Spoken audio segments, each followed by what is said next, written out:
Okay, so first up is the fantastic, the wonderful, the ridiculous Wonder Woman 1984. I've talked to let's see, not including you, 5 or 6 other people, and the best they said about it is that parts of it were fun, but it's not nearly as good as the first one. I've only heard the nicest thing anyone has said was, well, it was fun. Yeah, that's the best I heard. I had what was it? Drew, our buddy Drew McNamara, texted me and asked like what I thought about it. He actually, I think he liked it. Let me hold on. Yeah, he said he wanted to know what my thoughts were on Christmas Day, and I haven't watched it. I said I haven't watched it yet. He said I went in with low expectations. I thought it was pretty good for a DC film. 7.2 out of 10. Ultimately, it was too long, and I replied, it was way too long. It reminded me more of Superman 3 than Wonder Woman. Patty Jenkins should have had some other writers take a stab at it. And it was boring. So one of the things I told, and I might have told you this too, but I told somebody else, I was like, this was like they filmed the first or second draft of the script. So this is suffering, I feel like, from the Last Jedi syndrome. It was a director-writer who had very little oversight, and we'll get into that. And they did, in this case, she did not want to cut things that probably should have been cut. The other thing is writing credit-wise, you've got Patty Jenkins, Jeff Johns, Dave Callahan, who I don't know, for the screenplay, but the story was by Patty Jenkins mainly and Jeff Johns. Yes. I'm just gonna start by saying I used to love Jeff Johns. He used to be one of my favorite comic book creators. Jeff Johns has entered the Frank Miller stage of his writing career, where his best days are long behind him. Frank Miller, to me, hasn't written anything relevant since RoboCop 2. So, I mean, we're talking like 40 years. Jeff Johns has not written anything relevant in the last 10 years, in my opinion. Yeah, and anytime he gets into the visual medium, Green Lantern, it's hot garbage. Yeah, I don't know what to say about, like, I don't even know where to start. I mean, this was one of those where, like, I won't say my expectations were high for this movie. No. Especially after the last few weeks, leading up to it.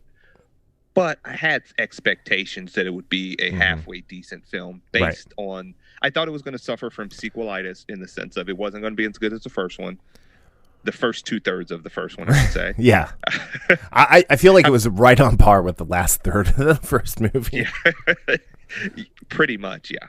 So I was, and again, first 10 minutes of the movie, well, the first scene of the movie, and we'll get into that a little bit, where they do the flashback and Themyscira, I was like, okay, I'm on. And, I watched it again to make sure I didn't miss some things. And once again, that scene, the opening scene of the movie, really captured my attention. I was hyped and ready to go. I don't know who the little girl was that played young Diana, but I absolutely loved her. And I just thought this was going to be awesome. This movie is going to be so much fun. And then it happened. Well, okay. And then the real movie started. So the first movie was written, the screenplay was by Alan Heinberg, and the story was by Zack Snyder, Alan Heinberg, and Jason Fuchs, Fuchs, Futch. Fuchs? Yeah, something like that. And so, yeah, I'm assuming someone made a big deal about an all-male writing team for Wonder Woman. So they said, well, we'll go all-female this time with Patty Jenkins and Jeff Johns. And, who knows?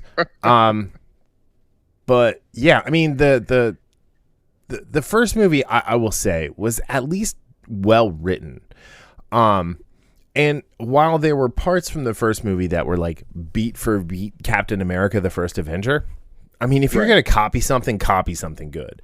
There's stuff out of this that is beat for beat Superman 3. And if you're going to copy something, and some of Superman 4, if you're going to copy something, let's not go with two of the shittiest superhero movies of all time. Yeah. And it's funny when you said the Superman 3 thing, it was like after you kind of watched it. And I think I was like partially like 30 minutes in or something like that. And I was like, I see it a little bit. And then it went on and it went on and it went on and it went on. Yeah, I absolutely saw what you were saying. I mean, it's like that. Like we almost had the shot for him fighting the alternate version of himself in the junkyard, where he went into the trash compactor thing and came out like as Superman again, with the whole thing. All right, let's take a step back. So the summary for this, as I found. I just found the shortest one I could find because obviously there's the long one. It says, Diana Prince lives quietly among mortals in the vibrant, sleek 1980s. I will say this is the cleanest I've ever seen the 80s look. Oh, yeah. Yeah. An era of excess driven by the pursuit of having it all. Though she comes into her full powers, she maintains a low profile by curating ancient artifacts and only performing heroic acts incognito, dressed head to toe in a red, white, and blue bustier. But soon, Diana will have to muster all of her strength, wisdom, and courage, and selfishness, as she finds herself squaring off against Maxwell Lord and the Cheetah, a villainess who possesses superhuman strength and agility. I am going to make an argument here. Cheetah was not the villain of this story. I will almost argue she is not a villain in this story. She is a victim. No. Yes. No, she's not the villain in the story. I will also argue Maxwell Lord may not be the villain in this movie. This could be our first villainless superhero movie. Well, it's better to say antagonist. There you go. He's an antagonist for sure. He is not a villain. Right. He's just not. I don't know. The thing that struck me about this movie was how selfish everybody was. Yes. And it was selfish without any kind of like hero's journey or morality tale to go with it. It started with the idea of what a morality tale should be, with young Diana kicking all sorts of Amazonian ass in the Amazon Wipeout, or Wipeout Themyscira. But then, Robin Wright Penn was like, got her Princess Buttercup on and was like, no. Just because you fell off your horse. But here's the thing. She did not take a shortcut. She practiced ingenuity. So basically what they told her was, this is the box that you have to live in. Do not stray from it. Yeah. The only thing I would have to say about that, because I actually agree on that regard, is that she didn't hit the target. And if that was part of the rule set, I get that. Which again, we don't know. No. We're just assuming. I mean, we did not get the pre-game like wipeout huddle about what each like obstacle was before they had to go do it, and but yeah, it was a really cool scene, and I will say everything that they've shown us of Themyscira so far, even in the subpar Justice League movie, has been really cool. To the point where I think there's mention at the bottom of this Geek Tyrant article, New Wonder Woman, Patty Jenkins talks Themyscira Olympics flashback as well as spinoff and sequel ideas. So maybe they're going to do a spinoff of Themyscira. So, that might be actually interesting. Like not having like anyone we know, and it's like the Amazons of Themyscira or something. And someone breaks through the Zeus's invisible barrier, or and again, I'm getting a little ahead of myself. Would they tell the tale of the Amazonians breaking free? Yeah. Because again, one of the things we saw were it could be called Amazonians Gone Wild.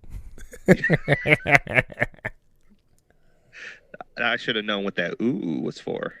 That brain over there working. You probably saw the smoke all the way from Kentucky. But when they were talking about, one of the things and we'll get into the whole golden armor sell toys thing, but when they were talking about hysteria and how the Amazon she held back, mankind Mm-hmm. while the Amazons escaped. Did you notice those guys look very similar to Spartans from the 300? So I would wonder if they would do something like that, like tell at least part of the story of them escaping and then settling down. I don't know. Do you think Gerard Butler could get back into Leonidas shape? Ooh, I know he's like older now. I mean, I assume Fassbender is like still in Spartan shape. Yeah. Because all the perfection memes. So I assume he just walks around as perfection all the time. Anyway, no, the opening scene was really fun. I think the opening scene would have been more fun had it not been released on Facebook and Twitter and YouTube and HBO Max 2 weeks ago. Oh, see, I didn't watch it. So I couldn't help but like not see it, since I was like, all right, like you obviously want me to watch this for some reason. And I watched it and I was like, oh, this is cool. And it didn't show all of it, but it's like it showed enough of Wipeout Themyscira, and it's like, oh yeah, it's kind of cool. I like it. Yeah, it's like one of those trailers where you see something in the movie and you're like, this would have been so much cooler if I didn't see it in the trailer. Yeah. But like, so it opens with her like, talking about this in the voiceover. And I got to say, I love Gal Gadot's voice.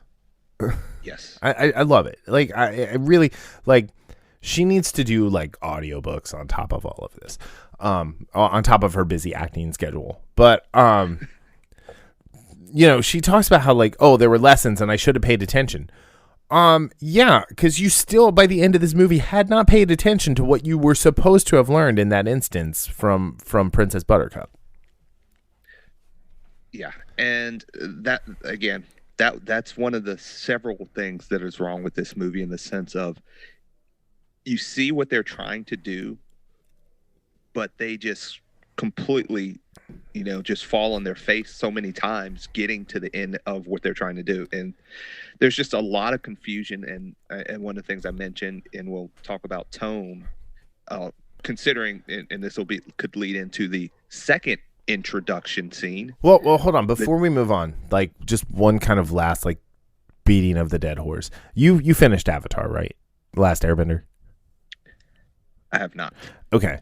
You at least you saw the flashback where the monks figured out he was the Avatar, and they didn't want to tell him because he was too young, but they decided to.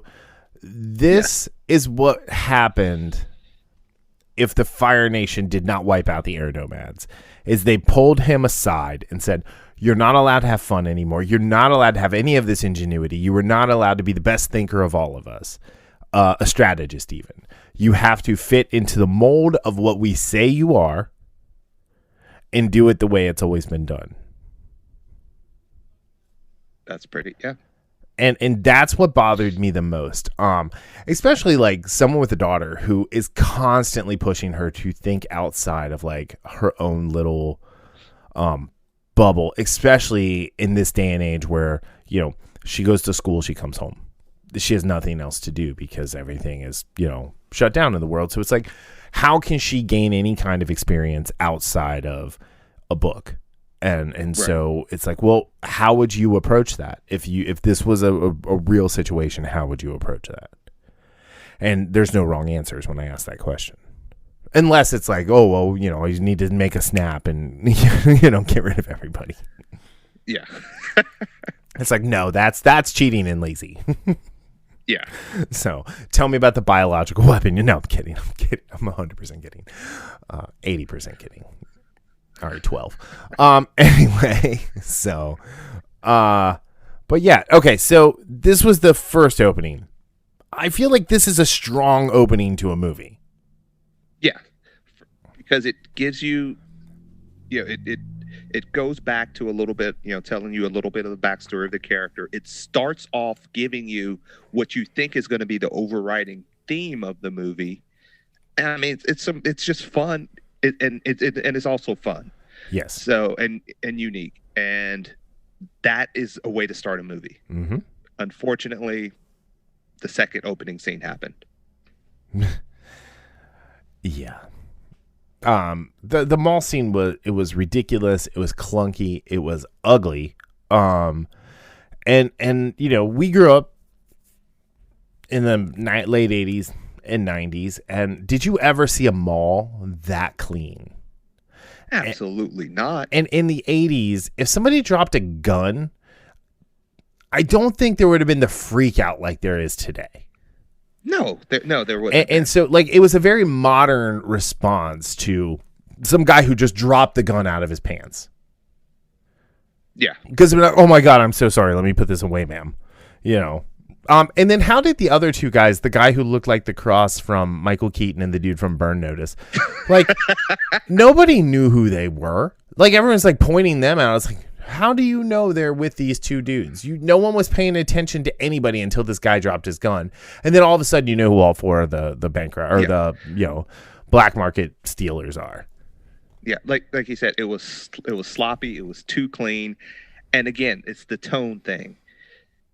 You get one tone when you see the opening scene, and then you get another, and the second tone you get with this second opening scene, and those aren't even the two tones that go, they mix, they intersperse throughout the movie. And again, one of the things you said yesterday is that they didn't need these two opening scenes. And no, you're right. What's our favorite word when it comes to this stuff? Restraint. Yes. She had zero restraint. In this quote, there was an interview with Joe Blow, and she's talking about the two opening scenes. And I guess Warner Brothers was saying, we would like you to cut one of them. And she said, I wouldn't have jammed it in there because of the success of the film, because it actually made the movie too long. We have two openings in our movie, and we would talk about it with the studio all the time. And they would say, you've got to cut the mall and the 80s, or you've got to cut the Amazon. And I was like, we can't cut either. This is an artist who is too in love with her own vision and her own work. And it's why I think Patty Jenkins probably is not an auteur. She's not a writer director. She's a director. She knows how to do action. No argument there. It's everything else in between, like, where it kind of struggled. And I have to give credit to WB in this instance. We rip on them a lot because of their just boneheaded decisions, and this is one of those cases where they were actually right. It stunted a great start to a movie by having this mall scene in here. Yeah, like there was the scene where she came from out of nowhere and she saved the little girl with the never-ending lasso, which we'll get to that. Yes. So she saves the little girl, drops her on the rocking horse, probably breaking her pelvis in the act of doing that. She comes back up, and then what was the little black girl doing? Like, and how is the mom of that little black girl just letting her walk out in the middle of like a fight with a crazy person dressed up and, a dude holding a gun? And then she took the boomerang tiara and like threw it around and knocked all the cameras out long after they'd already caught her doing stuff. Yeah. Like it like from the beginning, I was like, I am nitpicking this movie, and I don't want to nitpick it because I wanted to like it. Yeah, and I did the exact same thing in that scene, in the sense of, I'm like, okay, why is this little girl doing this? What's going on here? And we're not going to even get, and again, this even. How did she slide across the sticky mall floor like that? Because those floors are not sticky. Because if those floors were like slippery, I'm sorry, they're not slippery. People would fall in everywhere, and she like slid all the way across to the well-placed bear. Breaking her tailbone in the action of being thrown 30 feet across the floor. I mean, so now she's crippled two little girls. Like, this is how the movie starts with our quote unquote hero. Let's not forget the bride that she saved from like getting knocked off the. Oh yeah, yeah. There was that too. And she just dumped her on the ground, ruining her wedding dress. Yeah. She kicks the car with no thought for like what other cars are coming through this intersection. Yeah. It was just really kind of funny. Yeah. I did like, I don't want to get like racy about this, but like, why were all the bad people in this movie white? You noticed that too? Like in the show, when the little girls are shoplifting, it's only the one white girl who like gets chased after, really. Even though they were all like going to steal, but only one of them actually did it. Yeah. You know, it was yeah. And the other thing I was going to say is, you know, the hey baby, again, only white guys. I noticed that really noticed that the second time, and I didn't notice that the first time. I really like it honed in the second time. I will say the other thing about this is the whole resurrection of Steve Trevor. You know, we don't typically agree with the Mary Sue .com, but they have an amazing article about consent and the guy that Steve Trevor possesses. Is this ghost now? And his name is Handsome Man. Like, they didn't even bother to give him a name or like any sort of backstory.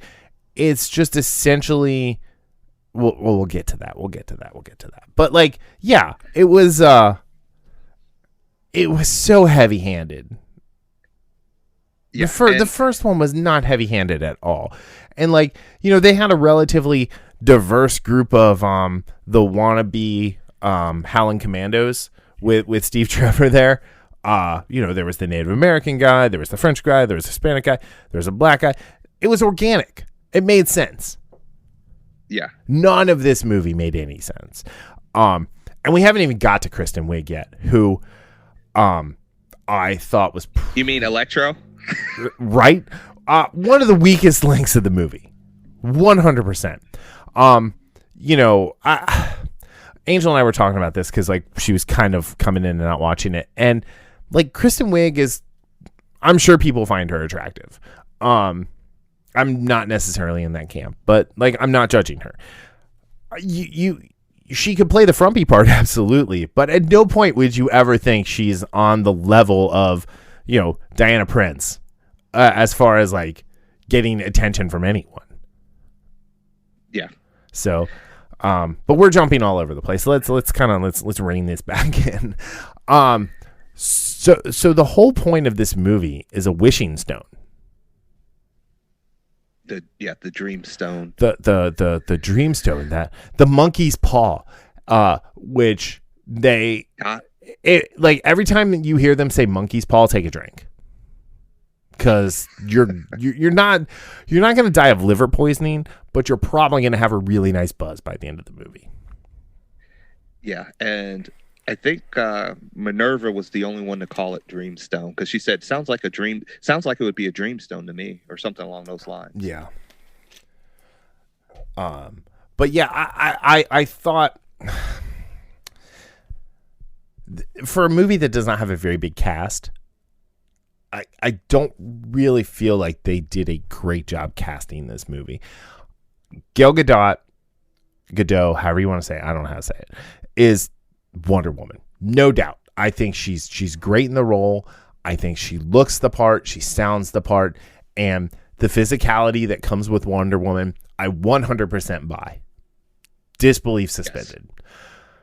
Right. Chris Pine as Steve Trevor the first time out, chef's kiss. Perfect casting. Kristen Wiig, nah. Pedro Pascal, nah. You know, and that's it. That's really it. And so 2/3 of their cast is like, like I don't know why they did this movie in the 80s. Like, they've wasted two of the more important canonical bad guys in Wonder Woman's Rogues Gallery. Right. And on the 80s. Mm-hmm. And they made the same mistake when you're talking about heavy-handed that Captain Marvel did. One of the things that I had issues with Captain Marvel is they made sure that you knew this was in the 90s. Yeah. From the soundtrack, again, I liked all the songs, but they did not fit. They didn't do a good job fitting the soundtrack into the movie. Especially the music she listened to. Like, she was not listening to Nirvana when she came back to Earth. She was still listening to Guns N' Roses and Bon Jovi and Def Leppard. You know? Yeah. She wasn't like jamming out to Come As You Are because she has no idea what that song is. Yeah. To get nitpicky again, most of the games in the arcade were from later in the 80s. Yes, I noticed that. Like when I saw Operation Wolf, I'm like, that wasn't 80. That wasn't 84. I think it was 86. And I had to look it up. It was 87. 87. Okay. The other thing. So Maxwell. Okay, I'm just gonna skip to the end. Maxwell Lord's big thing is how does he touch everybody to grant everybody's wishes? Right. All right. So instead of using Mike TV-esque technology from the Wonka factory, how about we make this movie in 1986 and Hands Across America becomes a thing for this movie? That would be, yeah, that would have been interesting. Wonder Woman 1986 sounds just as good as 1984. I get it. You're going for the Orwellian thing there. You're trying to be edgy and on the nose. But, he's like, if this happens in 86 and he goes and he just holds one person's hand and everybody's touching, doesn't that kind of, work? Yeah. He could be there in Philadelphia, like on the mic, like everybody wish for world peace or wish for what you want. And, same thing without Willy Wonka technology. I mean, think about that. Like he moved Mike TV from, the pad to the TV with the particles that went across the air and into the, the other part. Again, stealing from another movie. How many times did they do or say something in this movie and you just shook your head at? I had kind of like to quote IROC in Ready Player One, the movie. I kind of like have a carpal tunnel thing from repetitive motion in my neck. I can't really look left anymore. When he went to visit, and I know we're jumping all over the place, but when he went to visit the president and the president says that to him, like, oh yeah, that's how it was explained to me. Yeah. That was probably one of the bigger sides of the movie for me because the only thing that would have made that better is if Gene Wilder were still alive and he was able to somersault into the room and be like, Wonkavision.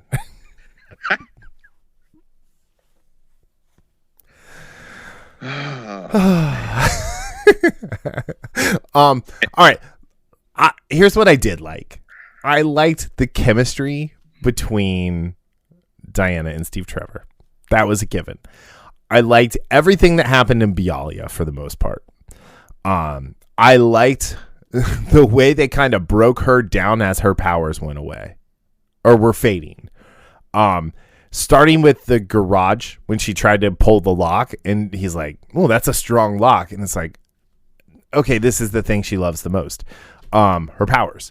And, she's giving them up like Superman 3 and 2. Anyway, but the way her hair started getting frizzy. I don't know if you noticed this.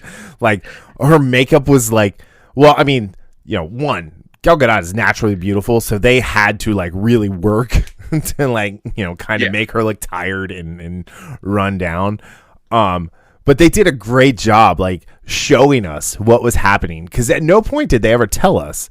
And we were slowly figuring it out. It's like she got shot by a bullet and it went through her. By the way, your bullet special effects of Wonder Woman getting shot, just smearing a little bit of like red food coloring on her, that does not cut it for something that is an injury. Yeah, that'll go into the category of CG and all that stuff that didn't work. But a flesh wound. Yes. So what worked for me, obviously that first scene in Themyscira, that was awesome. Well, I love that. The Diana and Steve, again, their chemistry, notwithstanding the way he got there, I still like their chemistry and some of the conversations they had. Particularly the one where they're on I'm shaking my head now, the invisible jet.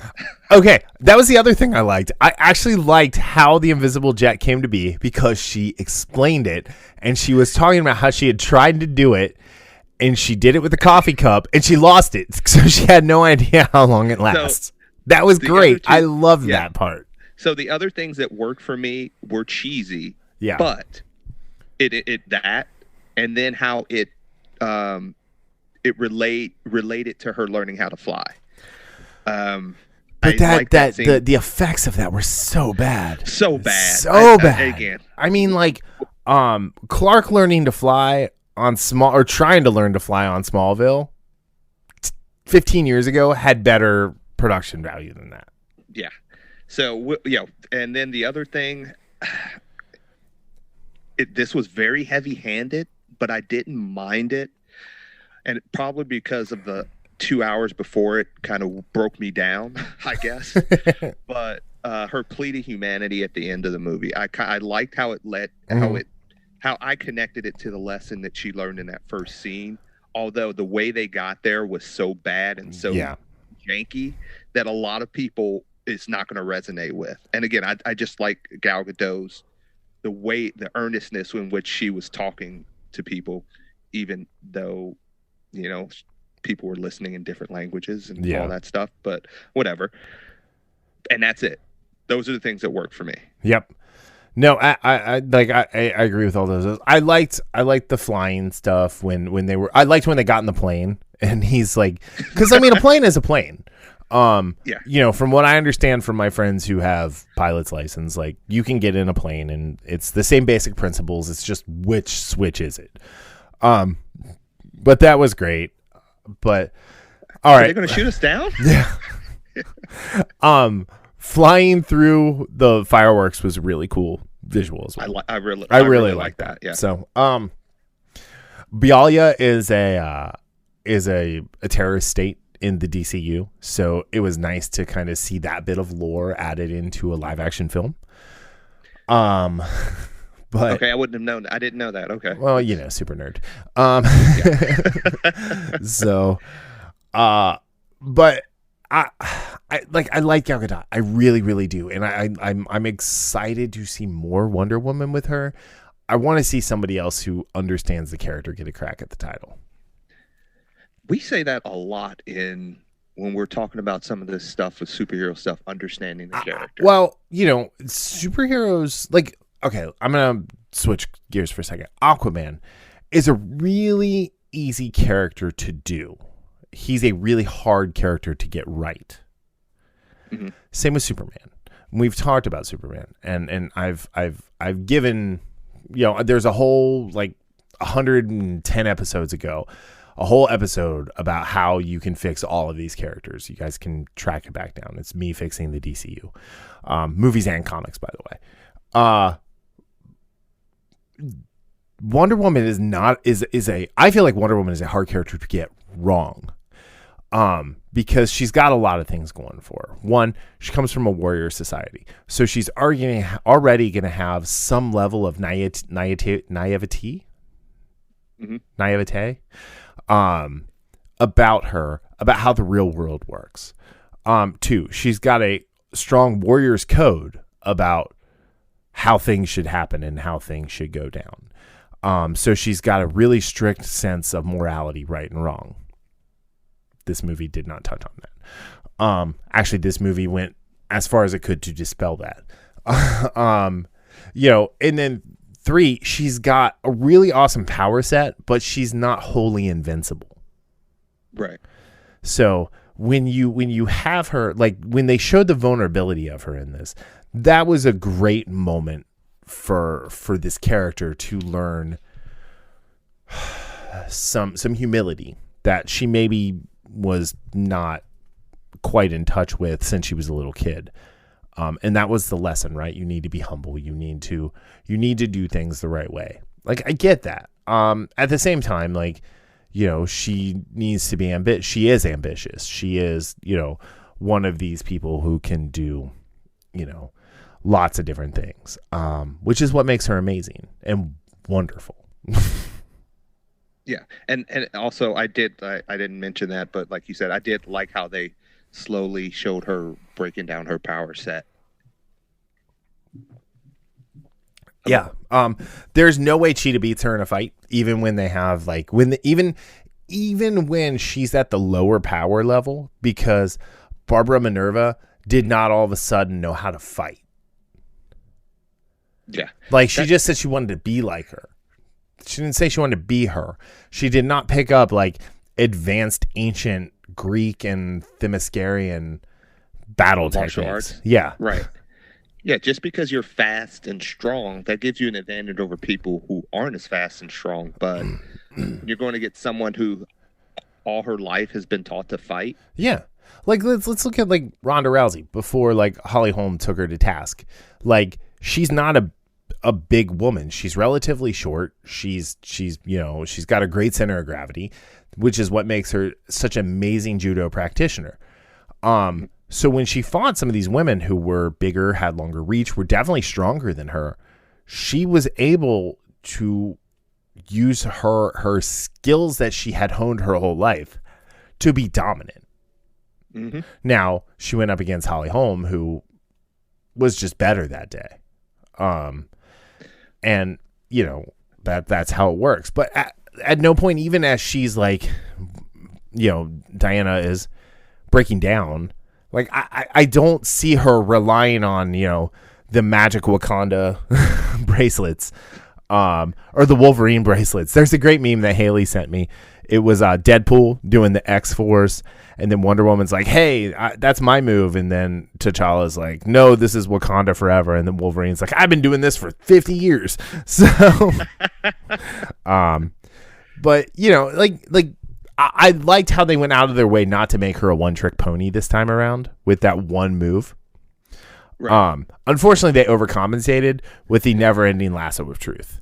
So is it just as long as she needs it to be? I think it's kind of like a Green Lantern ring. It'll do whatever she imagines it should do. Like, you notice how it broke into two parts, and wrapped around the two dudes at the mall, but she still was holding on to the other end.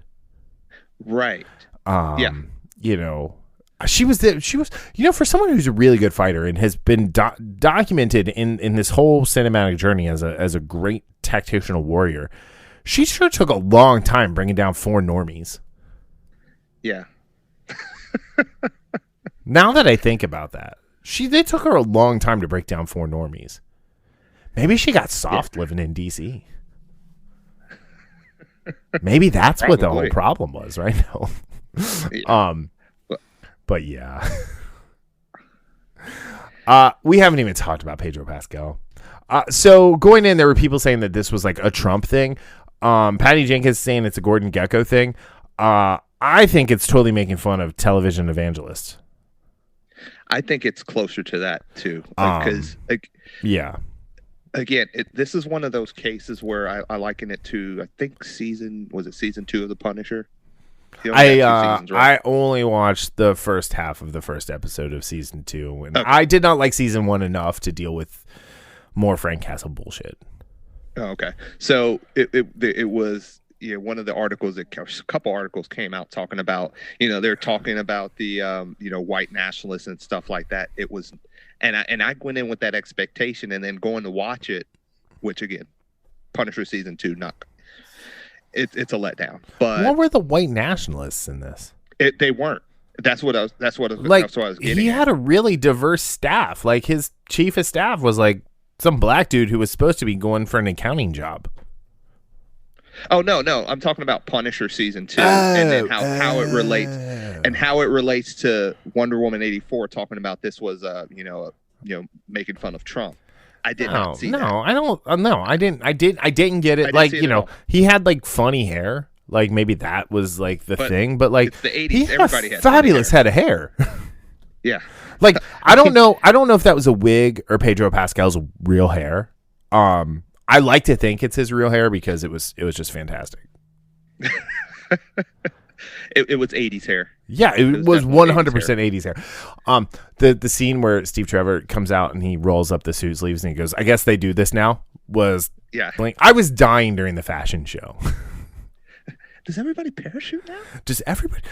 And that's only works because Chris Pine has impeccable comedic timing. Yes, so much. That happens a lot. That's one of the things that why I love Chris Hemsworth so much in Thor, is because he has that timing that if it was in someone else's hands, it would fall flat or just seem really just eye-rolly cheesy or something like that. Yeah. And Chris Pine is absolutely in that same category. And is it just me, or is he really starting to look like his dad? Yeah, he does.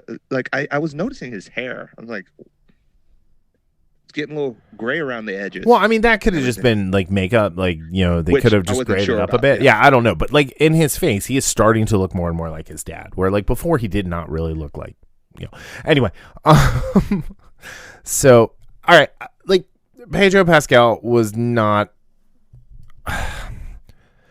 I don't want to say he was. I don't want to say he wasn't the right choice for this, but he wasn't the. Or wait, let me rephrase that. He wasn't the wrong choice for this, but at the same time, he wasn't necessarily the right choice for this character.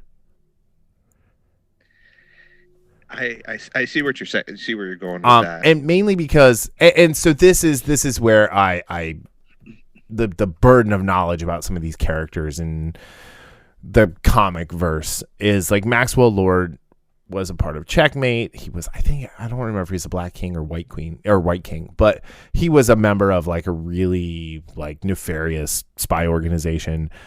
He actually had the power of mind control.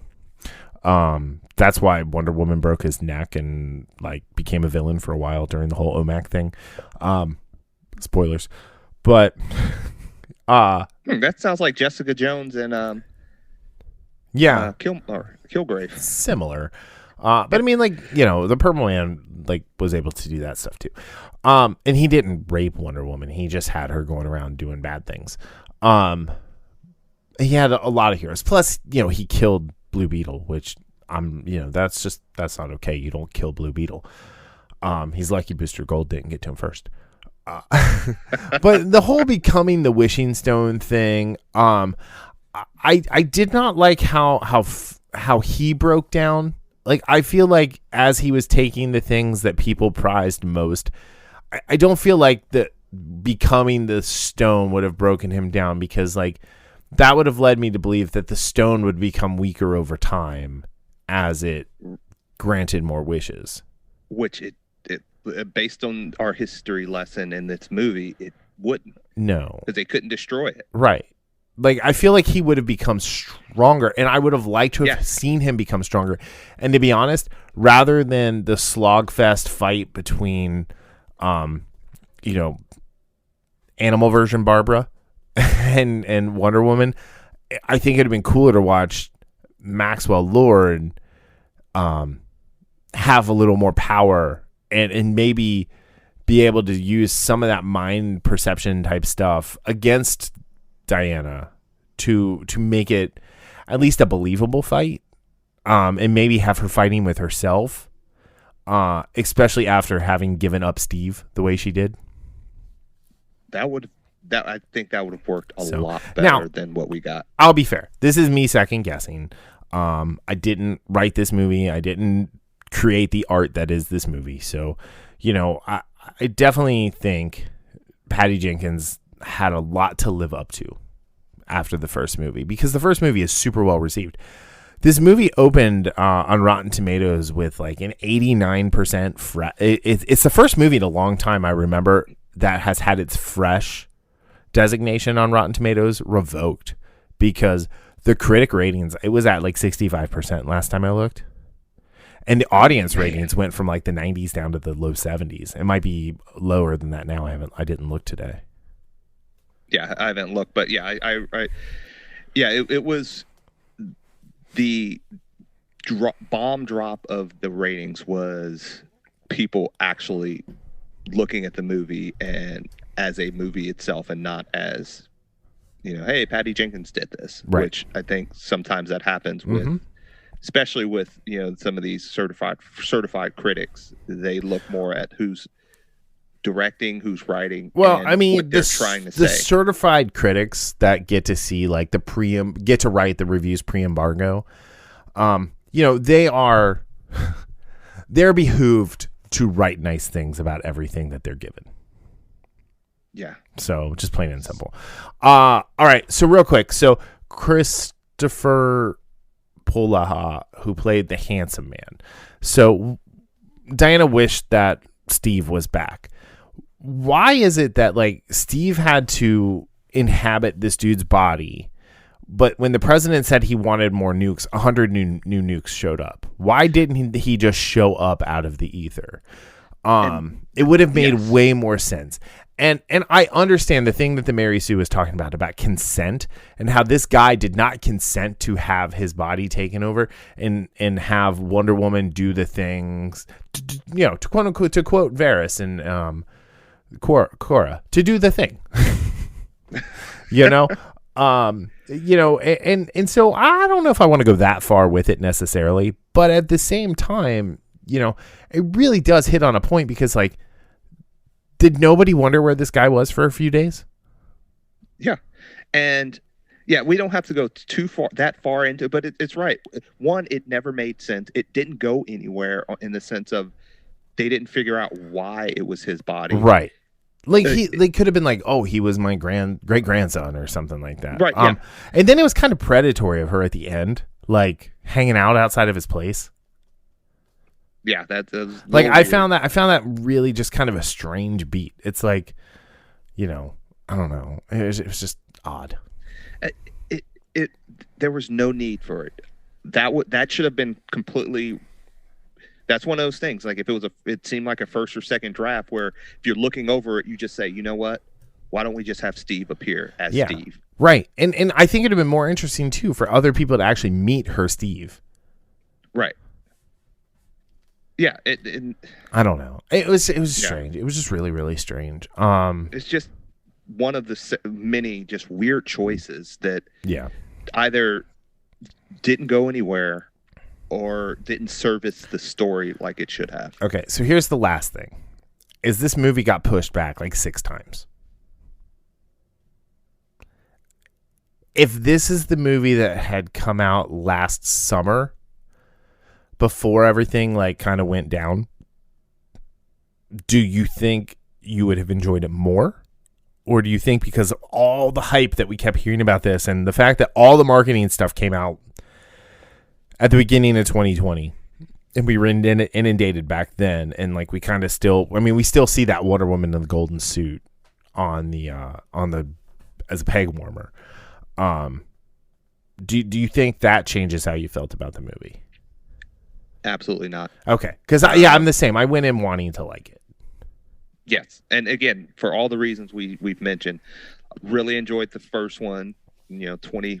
Last 20 minutes notwithstanding, really love Gal Gadot. Like I just love her as Wonder Woman. Steve Trevor's back. Chris Pine, even though they jerry rigged it for him to be back, fine. That part of the movie worked for me. So I was looking forward to figuring out how he came back and all that stuff and. So no, like I would feel the same way back then, if it came out last year as I do now. It's just an extreme disappointment.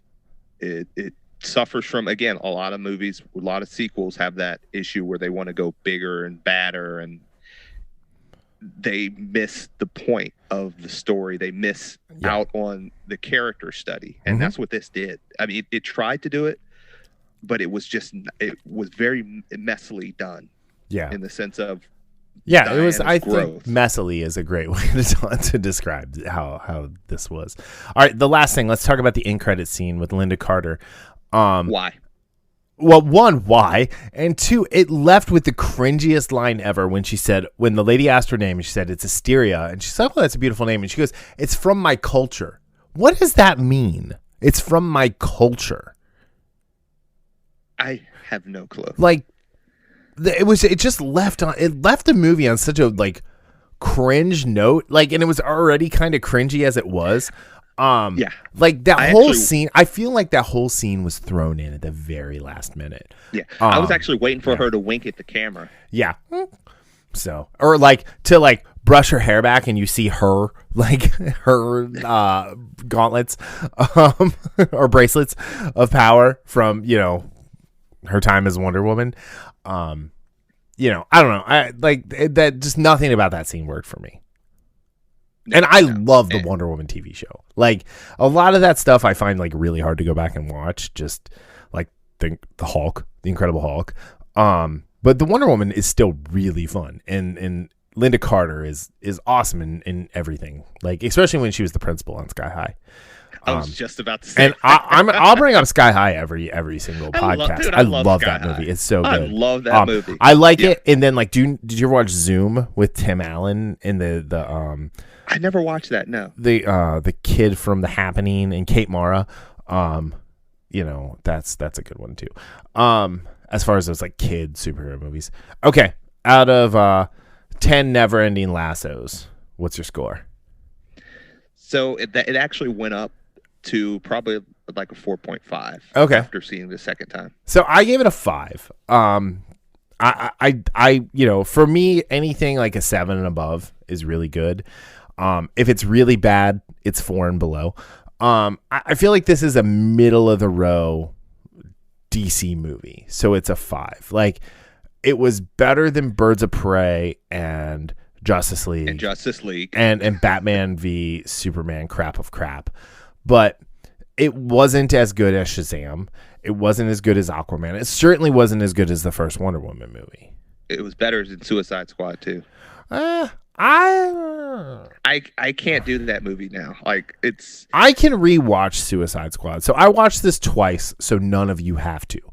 And I fell asleep watching it the second time. I will say I did really appreciate having this on HBO Max, because when I was starting to get pissed off at like some of the things, I could pause it and walk away and come back and be like, okay, I'm gonna have a better attitude about it.